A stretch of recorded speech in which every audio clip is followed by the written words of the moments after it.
Prophet ﷺ was the just when it came to creation. He never wronged anything. He never wronged anything, never caused injustice. And the only time that he would accept any form of aggression as a last resort would be to spread justice. And any fair-minded Orientalist, if you've read any of the critique people who write about the Prophet ﷺ, anybody who's fair and objective will say, Karen Armstrong is an example of a writer from this country who wrote about the Prophet Muhammad ﷺ, a prophet for our time. And she did say that this was someone who could not tolerate injustice and would not do anything, and he hated war and he hated violence. And Allah subhanahu wa ta'ala told him that in the Quran. كتب عليكم القتال وهو كره لكم وعسى أن تكرهوا شيئا وهو خير لكم وعسى أن تحبوا شيئا وهو شر لكم والله يعلم وأنتم لا تعلمون. That at times fighting has been prescribed for you, at times, and you detest it. You don't like it, and Allah doesn't either. But there may be times where you hate something and there is good in it for you. And there may be times where you love something and it is evil for you. And Allah knows and you know not. If a man walks in with a machine gun right now and starts shooting at everyone here and ends up killing about half the people in this hall, and you try everything with him and he's continuing to shoot, and then Fuad and I, for example, jump on this man and hold him and try to just beat him up so that he would stop killing the rest of the people here. Did we use violence or not? We use violence. Now, could we say that's good violence or bad violence? Obviously, praiseworthy violence. It was good violence because we saved more violence from taking place. That's the only violence Islam sanctions. That kind of violence where it's actually causing good on the planet. Now, there are times where you might hate that. You might hate because you don't want to go and hurt that man. It is in your human nature. You don't want to. But you don't want to see the rest of the people die either. And so you might hate something. You'd hate to do it. وَهُوَ خَيْرٌ لَكُمْ.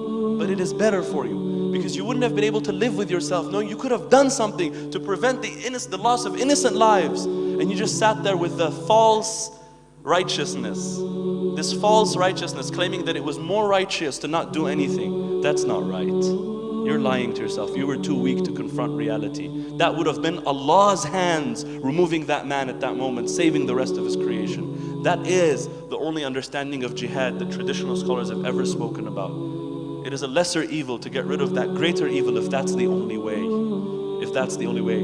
It's to get rid of oppression and tyranny on this globe so that true peace can prevail. Not a handicapped peace where some people are enjoying and others are oppressed, but peace and equilibrium back on this planet. When you're out in battle, you have to respect the conditions of fighting. Abadan. One companion, he was out fighting the man, he was about to kill another man. And then the man struck him with his sword that hurt him. And I think that was Imam Ali radiallahu anhu. So then the companion lifted his sword up, and this time he wanted to kill him with more aggression. Suddenly he stopped and walked away. He left him and he went away. The companions asked him, why did you leave him? He said, because before I was fighting in the cause of Allah, when Allah only commands us in justice. But when he hit me and hurt me, I wanted to kill him out of revenge. But the Prophet ﷺ taught us for 14 years with practice, so we may have manners of war. Which religion, which society has that as well? So he used to say to them, behold, we have been sent a people to take the people from the worship of created things to the worship of the Creator of all things, and to save the people from injustice into the openness and mercy of Islam, and to bring justice to the earth. Do not kill an old man amongst your enemies if he is not fighting you. Do not kill a woman who is not fighting you. Wallahi, even she is in the ranks of the enemies. Do not kill a child. Do not cut off the branches of trees. Do not kill an animal. And do not ruin soil.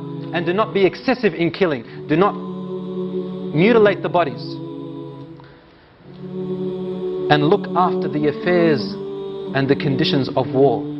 And if you hold captives out of this war, then feed them from what you feed from your family. And treat them well as you would treat a guest. For they are your captives and you have power over them. And Allah does not like people who have oppression over the weak ones when they have power over them. And what's interesting to me about war and religion, because it's a paradox, religion, of all the religions, Islam is most associated with militancy.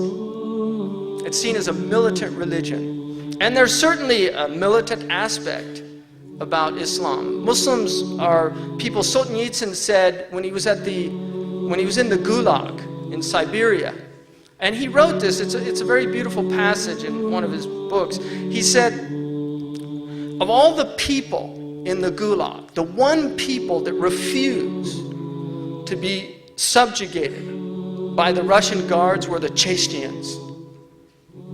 They would not submit to the humiliation. They always stood up and they would fight.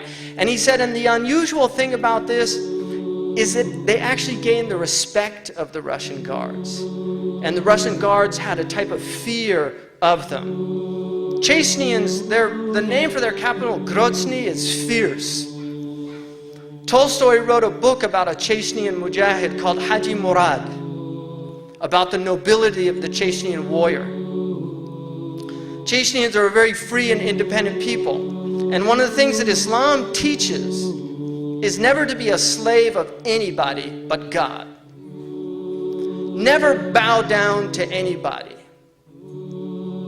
Honor people, respect people, but never allow a person to abuse you.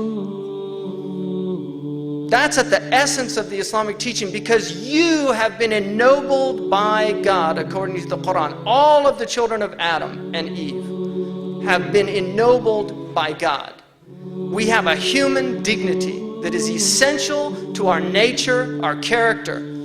And in honoring that dignity, we must honor others. And in honoring that dignity, we do not allow ourselves to be dishonored. And the Prophet Muhammad said, a believer does not humiliate him or herself. So that's something very essential. And that's why the Palestinians are a resistant people. It's difficult for them. And even if they lash out in heinous ways, if you don't understand what is the essence of that, then you're missing the point.